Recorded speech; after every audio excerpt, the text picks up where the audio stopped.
Hi, I'm Josh Ozersky at ehow.com.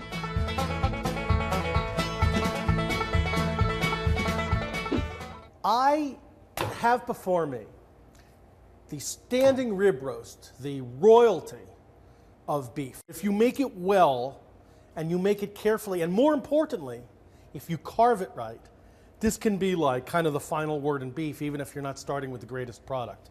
This here is the roast. The thing about this roast that makes it good is it's really two separate muscles. This is what we call the eye, or I guess this would be the longissimus dorsi. It basically is just along for the ride because the real star of the show up here is the lip, or decal as we call it, the spinalis dorsi muscle, as they would say in anatomy class. And this muscle is considered by a lot of people, including myself, to be the most perfect single muscle in the entire beef carcass. So I'm going to make a rib roast in such a way as to highlight the wonderful decal, the spinalis dorsi. All right, I have over here some olive oil, and I put in some garlics and a little bit of pepperoncino. And the reason I did that is because I want to put a lot of salt and pepper on the roast, especially salt, and I want it to stick.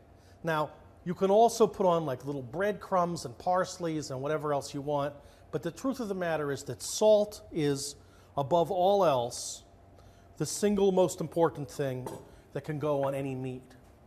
The salt is, in fact, the super weapon.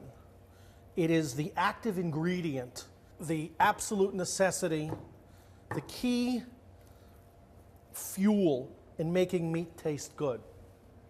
So I keep a thing of salt here, and I put a lot of salt on. 40% of my cooking technique, if it can be called that, consists of throwing salt at meat. And the good thing about it is that, like, it requires no subtlety or skill whatsoever. Basically, you just take salt and you pour it and crumble it and throw it on the meat, and then you put more of it and crumble it and throw more of it on the meat.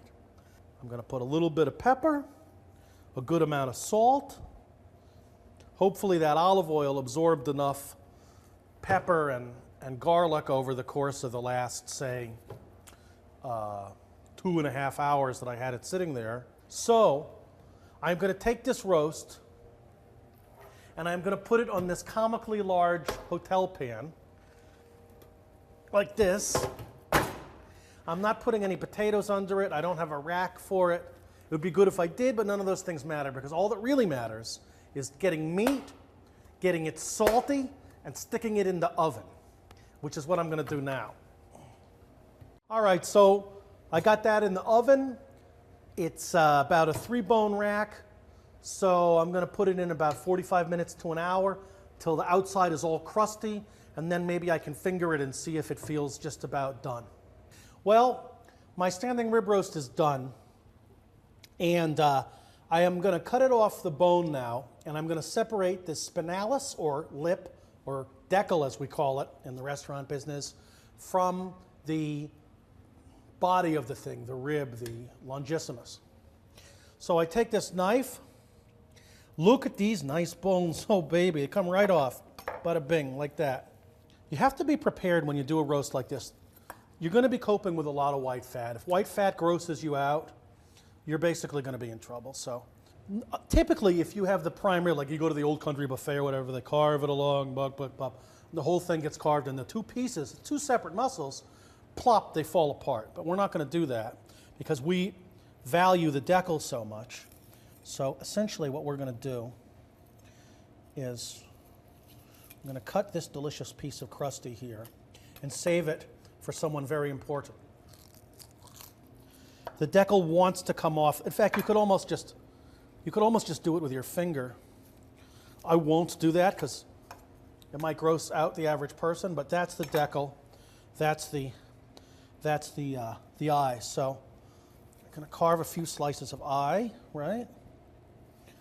And then I'm going to trim the white fat off them because that's what everyone hates about prime rib. I know I do.